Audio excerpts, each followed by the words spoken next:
Seventh role వచ్చేటప్పటికి AI automation specialist. ఇందులో chat GPT ఇలాంటి టూల్స్ వాడి సో కంపెనీస్ మాన్యువల్ వర్క్ ని తగ్గించాలని చూస్తారు కాబట్టి ఆటోమేషన్ వల్ల కాస్ట్ తగ్గుతుంది. అంటే ఒక రకంగా చెప్పాలంటే ఏఐ ప్రాజెక్ట్ మేనేజర్ లాగా, ఏఐ ప్రాజెక్ట్స్ కి ప్రాజెక్ట్ మేనేజర్ లాగా. సో ఇందులో బిజినెస్ ప్రాబ్లమ్స్ ఐడెంటిఫై చేయడం, యూజ్ కేసెస్ ఏ యూజ్ కేసెస్ ని ఏఐతో రీప్లేస్ చేయొచ్చు ఐడెంటిఫై చేయడం అనే రోల్ కూడా గ్రో అవుతుంది. కాబట్టి ఏఐ వచ్చినటువంటి ప్రాజెక్ట్ మేనేజర్స్ కి, ఏఐ వచ్చినటువంటి ఆటోమేషన్ స్పెషలిస్టులకి ఖచ్చితంగా డిమాండ్ గ్రో అవుతుంది. సో నెక్స్ట్ 10 years లో కూడా ఏఐ ఆటోమేషన్ స్పెషలిస్ట్ అనే రోల్ గ్రో అవుతుంది.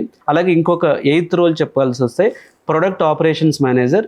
చాలా స్ట్రాంగ్ రోల్ ఇది. ప్రొడక్ట్ కంపెనీస్, స్టార్టప్స్ అయినా ఎంఎన్సీస్ అయినా చాలా పెరిగినాయి ఇప్పుడు. అందులో ప్రొడక్ట్ ఆపరేషన్స్ రోల్ లేకపోతే ప్రొడక్ట్ అసలు ఎప్పుడు స్కేల్ అవ్వదు. కాబట్టి కోడింగ్ లేకుండా ప్రాసెస్ మేనేజ్మెంట్, టీమ్ కోఆర్డినేషన్ మీకు తెలిస్తే సో దీనిలో మీ ప్రొడక్ట్ ఆపరేషన్స్ మేనేజర్గా వెళ్ళొచ్చు. ఇందులో కూడా మీరు స్క్రమ్ అని, స్కేల్డ్ ఎజైల్ అని చెప్పి, ఎంటర్ప్రైజ్ ఎజైల్, డెలివరీ మెథడాలజీస్ కానీ, డెవాప్స్ నాలెడ్జ్ కానీ, అంటే డెలివరీ టూల్స్ కానీ, ఏఐ టూల్స్ కూడా తెలిస్తే మంచిది. So AI product operations manager are specific to product operations manager రోల్లో కూడా ఫ్యూచర్ బాగుంటుంది. నాకు 20 years ఎక్స్పీరియన్స్ ఉంది. నేను కోడింగ్ సైడే వెళ్తాను, ఆర్కిటెక్ట్గా వెళ్తాను, టెక్నికల్ రోల్లో వెళ్తాను, ఇండివిజువల్ కాంట్రిబ్యూటర్గా ఉంటాను అంటే మీకు ఏజెంటిక్ ఐలో కానీ, క్వాంటమ్ కంప్యూటింగ్లో కానీ, సైబర్ సెక్యూరిటీలో కానీ, ఐఓటీలో కానీ, బ్లాక్ చైన్లో కానీ, సో ఫుల్ స్టాక్లో కానీ, అలాగే క్లౌడ్ ఆర్కిటెక్చర్ ఇలాంటి వాటిలో మీకు చాలా ఫ్యూచర్ ఉంటుంది.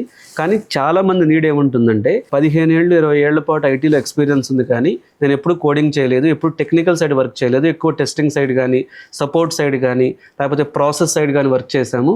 ఇలాంటి వాళ్ళు మేము మళ్ళీ ఇప్పుడు వెళ్ళి మొత్తం స్క్రాచ్ నుంచి కోడింగ్ నేర్చుకోలేం కాబట్టి కొన్ని ఆప్షన్స్ చెప్పండి అని అడిగారు. సో వాళ్ళ గురించి నాకున్న ఎక్స్పీరియన్సెస్తో ఈ 8 రోల్స్, అంటే ఇట్లాంటి ఇంకా చాలా రోల్స్ ఉంటాయి, కొన్ని ఈ వీడియోలో చెప్పడం జరిగింది. ఎవరైనా ఐటీలో మీకు 10 to 20 years ఆఫ్ ఎక్స్పీరియన్స్ ఉండి కోడింగ్ లేకుండా, అంటే లెస్ కోడింగ్తో మీ కెరియర్ని మీరు అప్స్కిల్ అవ్వాలి అనుకుంటే ఈ వీడియోలో ఇచ్చిన నెంబర్కి కాల్ చేసి నాతో మాట్లాడండి.